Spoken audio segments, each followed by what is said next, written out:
এখন শুনবেন আজকের গুরুত্বপূর্ণ খবরের শিরোনাম। শেষ মুহূর্ত পর্যন্ত ফিলিস্তিনিদের উপর বোমা বর্ষণ চালিয়ে যাচ্ছে ইসরায়েল। যুদ্ধ থেকে ফিরতে চায় ইয়েমেনের ইহুদিরাও, এলো নতুন বার্তা। ৩৩ জিম্বির বিনিময়ে ১৯৭৭ ফিলিস্তিনকে মুক্তি দিবে ইসরায়েল। গাজায় যুদ্ধবিরতি দীর্ঘমেয়াদী স্থিতিশীলতা বয়ে আনবে আশাবাদ পুতিনের। যুদ্ধে না যেতে ইউক্রেন ছাড়ছেন তরুণীরা, পুলিশের তল্লাশি। রুশ ট্যাম্পারে মার্কিন নিষেধাজ্ঞায় বিপাকে ভারত। শেষ মুহূর্ত পর্যন্ত ফিলিস্তিনদের উপর বোমাবর্ষণ চালিয়ে যাচ্ছে ইসরায়েল। যুদ্ধবিরতি ঘোষণার পর পরিবার এবং প্রিয়জনদের সাথে দেখা করার অপেক্ষায় থাকা ফিলিস্তিনদের বিরুদ্ধে শেষ মুহূর্ত পর্যন্ত সহিংসতা অব্যাহত রেখেছে ইসরায়েলি বাহিনী। একের পর এক চালানো হচ্ছে বোমা হামলা। আল জাজিরা লাইভ প্রতিবেদন বলেছে, যুদ্ধবিরতি চুক্তি নিয়ে সবার মিশ্র অনুভূতি দেখা যাচ্ছে, কিন্তু মানুষ খুব খুশি, কেউ খুব সাবধানী। অন্যরা আগামী রোববার যুদ্ধবিরতি কার্যকর হওয়ার দিন গণনা করেছেন। ধ্বংসস্তূপের নিচে এখনো আটকে আছেন অনেকের প্রিয়জন। গাজায় শিশুরা স্লোগান দিচ্ছে আর জিজ্ঞেস করছে, যুদ্ধবিরতি কখন হবে, আমরা কবে উত্তরে আমাদের বাড়িতে ফিরে যাব। শিশুরাই সবচেয়ে বেশি অপেক্ষা করছে যুদ্ধবিরতি চুক্তির জন্য। মধ্যপ্রাচ্য ভিত্তিক সংবাদ মাধ্যমগুলো বলেছে, চুক্তির কথা ঘোষণার পর থেকে ইসরায়েলি বিমান হামলায় ১১০ জন ফিলিস্তিনি নিহত হয়েছেন বলে জানা গেছে। কাতারের প্রধানমন্ত্রী ও পররাষ্ট্রমন্ত্রী মোহাম্মদ বিন আব্দুল রহমান আল খানি ১৫ জানুয়ারি রাতে ঘোষণা করেন, দোহা, কায়রো ও ওয়াশিংটন গাজায় আটক জিম্মিদের মুক্তি এবং যুদ্ধবিরতি ঘোষণার জন্য ইসরায়েল ও হামাসের মধ্যে একটি চুক্তির মধ্যস্থতা করেছে। তিনি বলেন, আগামী ১৯ জানুয়ারি রোববার থেকে এ চুক্তি কার্যকর হওয়ার কথা। কাতারি কর্মকর্তার মতে, প্রাথমিক ৪২ দিনের পর্যায়ে হামাস ৩৩ জন ইসরায়েলি সামরিক ও বেসামরিক আহত বেসামরিক শিশু এবং বৃদ্ধদের মুক্তি দিবে। বিনিময়ে ইসরায়েল তাদের কারাগার থেকে ফিলিস্তিনি বন্দীদের মুক্তি দিবে। যুদ্ধ থেকে ফিরতে চায় ইয়েমেনের ইহুদিরাও, এলো নতুন বার্তা। ইয়েমেনের ইহুদি বিদ্রোহীরা জানিয়েছে, গাজার উপর ইসরায়েলি আগ্রাসন বন্ধ হলে তারা ইসরায়েলের বিরুদ্ধে সামরিক অভিযান বন্ধ করবে। ইহুদিদের রাজনৈতিক ব্যুরো সদস্য মোহাম্মদ আল বুখারিতে এ বিষয়ে এক বার্তা জানিয়েছেন। এক্স প্ল্যাটফর্মে দিয়ে এক পোস্টে আল বুখাইতি লিখেছেন, ইসরায়েল ও হামাসের মধ্যে যুদ্ধবিরতি চুক্তি বন্ধের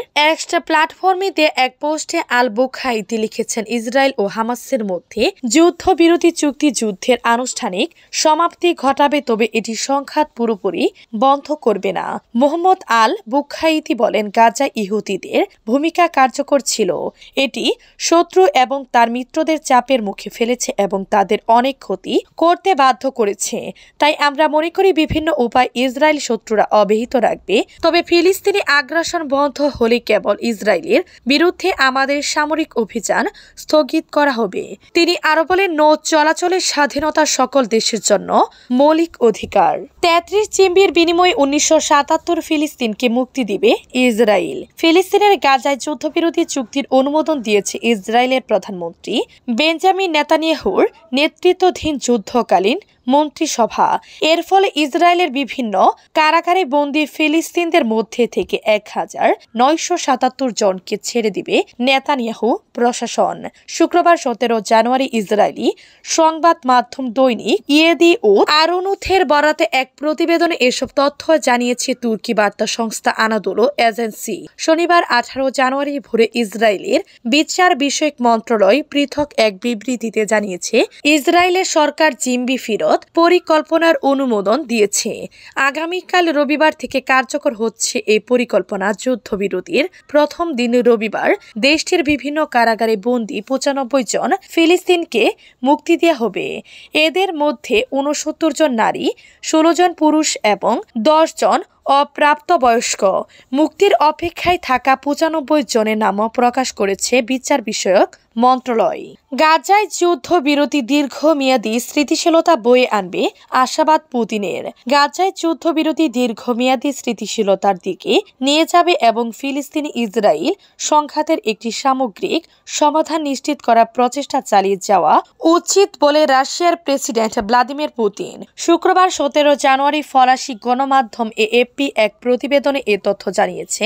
ইসরায়েল ও হামাসের মধ্যে হওয়া চুক্তি সম্পর্কে পুতিন বলেছেন, আমরা আশা করি এটি মানবিক পরিস্থিতির উন্নতি এবং অঞ্চলে দীর্ঘমেয়াদী স্থিতিশীলতায় অবদান রাখবে। ক্রেমলিনে ইরানের প্রেসিডেন্ট মাসুদ পেজিশকিয়ানের সাথে কথা বলার সময় পুতিন উল্লেখ করেন, একই সাথে আন্তর্জাতিক আইনের ভিত্তিতে ফিলিস্তিনি ইসরায়েল সংঘাতের একটি সামগ্রিক সমাধানের প্রচেষ্টা দুর্বল না করা গুরুত্বপূর্ণ। প্রসঙ্গত, ইসরায়েল হামাস যুদ্ধবিরতি চুক্তিটি ৩ ধাপে কার্যকর করা হবে। প্রথম ধাপ হবে ৬ সপ্তাহের। এ সময় ৩৩ জন ইসরায়েলি জিম্মিকে মুক্তি দিবে হামাস। বিনিময়ে ইসরায়েলি কারাগারে বন্দী থাকা ১৯ বছরের কম বয়সী নারী ও শিশুদের মুক্তি দেওয়া হবে। গাজা থেকে ইসরায়েল বাহিনীর একটি অংশকে সরিয়ে নেওয়া হবে। দ্বিতীয় ধাপে ইসরায়েলের বাকি জীবিত জিম্মিদের মুক্তি দিবে হামাস। বিনিময়ে আরও ফিলিস্তিনি বন্দীদের মুক্তি দেওয়া হবে। গাজা থেকে ইসরায়েলি সেনাদের পুরোপুরি সরিয়ে নেওয়া হবে। তৃতীয় ধাপে ইসরায়েলের কাছে মৃত জিম্মিদের মরদেহ ফেরত দেওয়া হবে এবং গাজা পুনর্গঠন শুরু হবে। যুদ্ধে না যেতে ইউক্রেন ছাড়ছেন তরুণীরা, পুলিশের তল্লাশি। সামরিক বাহিনীতে যোগ দেওয়ার বয়স হয়েছে এমন তরুণদের বেআইনিভাবে দেশ ত্যাগ ঠেকাতে ইউক্রেন জুড়ে অভিযান চালাচ্ছে দেশটির পুলিশ। চলমান তদন্তের অংশ হিসেবে ২০০টি তল্লাশি অভিযান চালানো হয়েছে বলে গতকাল শুক্রবার পুলিশ জানিয়েছে। সামরিক বাহিনীর সামর্থ্য বাড়ানোর অংশ হিসেবে সেনার সংখ্যা বাড়াতে বিস্তৃত কর্মসূচি হাতে নিয়েছে ইউক্রেন। দেশটি রাশিয়ার তুলনামূলক বড় সেনাবাহিনীকে প্রতিরোধে হিমশিম খাচ্ছে। বর্তমান রুশ বাহিনীর সম্মুখ সময়ের কয়েকটি জায়গায় অগ্রসর হচ্ছে। ইউক্রেনের পুলিশ এক বিবৃতিতে বলেছে, সামরিক সেবা দেওয়ার বয়স হয়েছে এমন ইউক্রেনীয় পুরুষের বেআইনিভাবে সীমান্ত অতিক্রম করার ঘটনায় ২০০ শতাধিক অভিযান চালিয়েছে জাতীয় পুলিশ বাহিনী। এ ধরনের অভিযান সর্বশেষ ঘটনাটি দেয়া হলো গতকাল। এর আগে গত সপ্তাহে দেশ জুড়ে ব্যাপক আকারে এ ধরনের তখন কিয়েভ জানায় ৬০০টি বাড়ি, দপ্তর ও স্থাপনায় তল্লাশি অভিযান চালানো হয়েছে। সামরিক বাহিনীর সামর্থ্য বাড়াতে বিস্তৃত পরিসরে সেনা সংগ্রহের পদক্ষেপ ঘিরে বিতর্ক তৈরি হয়েছে। রুশ ট্রাম্পকারে মার্কিন নিষেধাজ্ঞায় বিপাকে ভারতে জ্বালানি তেল পাঠানোর জন্য রাশিয়ার ১৮৩ ট্রাম্পকারকে নিষিদ্ধ ঘোষণা করেছে মার্কিন যুক্তরাষ্ট্র। আর এই নিষেধাজ্ঞার আওতায় আসতে পারে রাশিয়া ভিত্তিক সামুদ্রিক বীমা প্রদানকারী সংস্থাগুলো। চলতি বছরের ১২ মার্চ থেকে নিয়ম বদলে যাওয়ার কারণে রাশিয়া থেকে তেল আমদানিতে প্রতিবন্ধকতা দেখা দিবে বলে মনে করা হচ্ছে। ভারতকে অনেক বেশি দামে তেল আমদানি করতে হতে পারে মস্কো থেকে। ফলে ভারতে জ্বালানি তেলের মূল্য বৃদ্ধির সম্ভাবনা রয়েছে।